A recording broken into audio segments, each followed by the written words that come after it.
Good morning, student. Today I will teach you the rest part of the chapter My Struggle for an Education. This is the first chapter of your English reader book, My Struggle for an Education. And this chapter was written by B.T. Washington, Booker T. Washington. Okay तो इसका कुछ part रह रहा है अभी, आज मैं इसको एक्सप्लेन करूँगा. And I hope you all will pay attention at my words carefully. In our last video, we have taught this chapter till here. So today we start from here. As soon as possible, after reaching the grounds of the Hampton Institute, और किसी भी तरीके से जैसे ही मैं Hampton institute के ground पर पहुंचा, I presented my self before the head teacher. तो मैंने अपने आप को मुख्य अध्यापिका के सामने प्रस्तुत किया. जैसे कहीं स्कूल में जाते हैं एडमिशन वगैरह के लिए, तो वहाँ पे जो मुख्य अध्यापिका थी उसके सामने मैं गया for an assignment to a class, ताकि मैं एक क्लास के अंदर असाइनमेंट लिख करके या कुछ भी करके मैं वहाँ पे एडमिशन ले सकूँ. तो having been so long without proper food, a bath and a change of clothing, I did not of course make a very favorable impression upon her. ठीक है ना.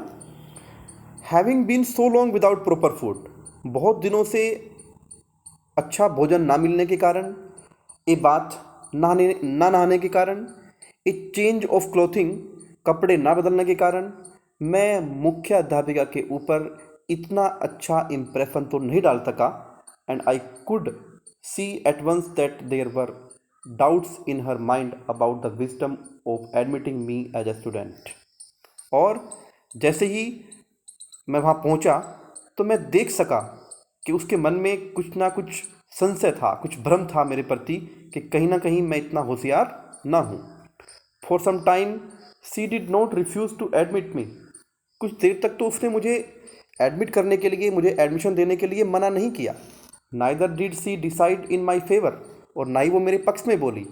I continued to linger about her and to impress her in all the ways I could with my words. ठीक है ना. वो कहता है कि मैंने अपने तरफ से पूरा प्रयास किया कि मैं जिससे अपनी योग्यता को उसके सामने प्रस्तुत कर सकूं. In the meantime, इसी बीच I saw her admitting other students. इसी बीच मैंने देखा कि वो दूसरे स्टूडेंट्स को एडमिट कर रही थी, उनको एडमिशन दे रही थी.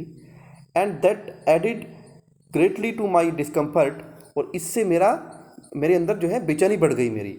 फॉर आई फेल्ट, और मैंने महसूस किया, deep down in my heart, अपने आप को अपने दिल ही दिल में बहुत नीचा महसूस किया, गिरा हुआ महसूस किया. That I could do as well as they, क्योंकि मैं भी उतना ही अच्छा कर सकता था जितना कि वो और बच्चे कर सकते थे. If I could only get a chance to show what was in me, यदि मुझे एक मौका मिल सकता कि मेरे अंदर क्या छिपा हुआ है मुझे अपने आप को दिखाने का, तो मैं भी उन सभी बच्चों के जैसा था. After some hours had passed, कुछ घंटे बीत गए. The head teacher said to me, उस मुख्य अध्यापिका ने मुझसे कहा, the adjoining recitation room needs sweeping.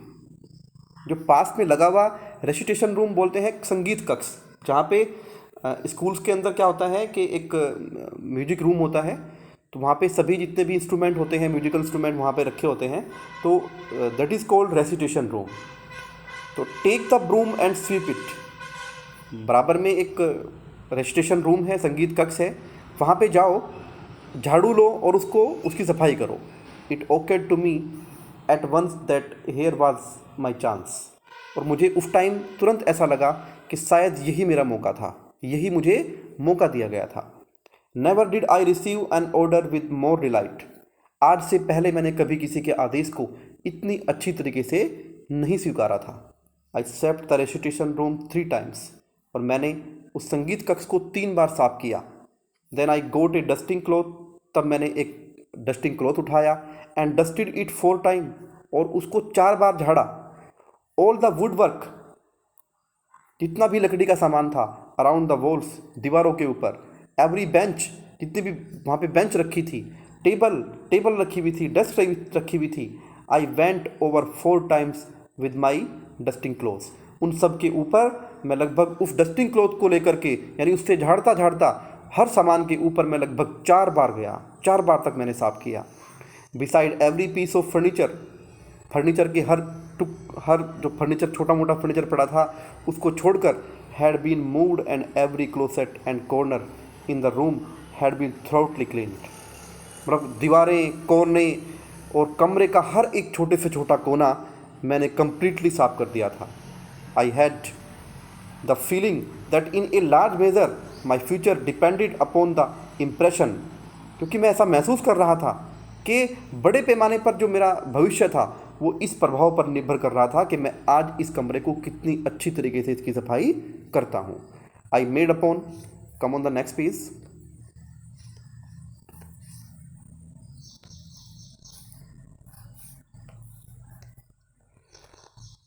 I made upon the teacher in the cleaning of that room. और फिर बाद में क्या हुआ कि जो इम्प्रेशन मैं उस मुख्य अध्यापिका के ऊपर डालने की कोशिश कर रहा था, in the cleaning of that room, उस कमरे की सफाई कर करके, ठीक है ना। व्हेन आई वाज थ्रू, और जब मैंने अपना काम खत्म कर लिया, I reported to the head teacher, तो मैंने उसके बारे में मुख्य अध्यापिका को बताया।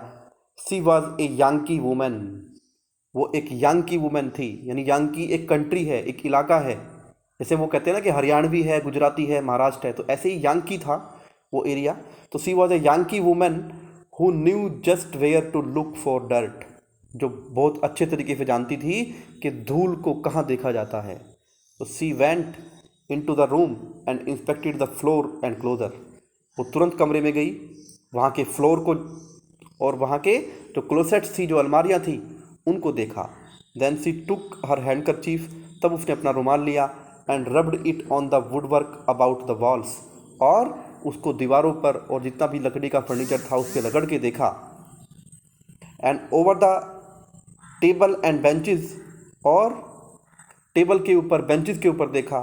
When she was unable to find one bit of dirt on the floor, और जब उसे एक भी धूल का कण फ्लोर के ऊपर नहीं मिल सका, और ए particle of dust on any of the furniture, और किसी भी फर्नीचर के ऊपर कोई से पार्टिकल नहीं मिला धूल का, तो सी क्वाइटली रिमार्क्ड, उसने तुरंत एकदम से कहा, I guess you will do to enter this institution, कि मुझे अनुमान है, मेरा मानना है कि तुम इस संस्था के अंदर, इस इंस्टीट्यूशन के अंदर एडमिशन लेने के लिए योग्य हो, तुम एडमिशन ले पाओगे। I was one of the happiest soul on the earth, और जैसे ही मैंने वो शब्द सुने कि तुम इस इंस्टीट्यूशन में दाखिला लेने के लिए, एडमिशन लेने के लिए योग्य हो, तो यहाँ पे ब्रूकर टी वाशिंगटन कहते हैं कि वो उसके शब्द मेरे लिए ऐसे थे कि जैसे कि मैं इस धरती के ऊपर, इस पृथ्वी के ऊपर सबसे खुश आदमी हूँ उस वक्त सबसे खुश आदमी कौन हूँ? मैं हूँ। The sweeping of that room was my college examination, उस कमरे की साफ सफाई ही मेरे कॉलेज की परीक्षा थी। And never did any youth pass an examination for entrance into Harvard और Yale that gave him more genuine satisfaction, और आज के बाद किसी भी यूथ को, किसी भी युवा को, या आज से पहले कभी इस प्रकार की कमरे की सफाई के रूप में एडमिशन देने के लिए किसी भी लड़के को आज से पहले कोई परीक्षा नहीं देनी पड़ी होगी। I have passed several examination since then, मैंने उससे पहले बहुत सारी परीक्षाएं पास की थी। But I have always felt, लेकिन मुझे आज भी, मैं हमेशा महसूस करता हूँ that this was the best one I ever passed, कि ये सब, उन सभी एग्ज़ाम्स में सबसे अच्छी परीक्षा थी जो मैंने आज से पहले अपने जीवन में दिए थे। तो this was the interesting chapter. I want to tell you that this chapter is also available on UP board class 12th. This is the first chapter in UP board in class 12th.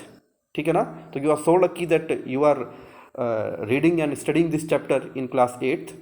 I will hope from you that you will study and read this chapter carefully and peacefully, and will revise the video at least 2 times.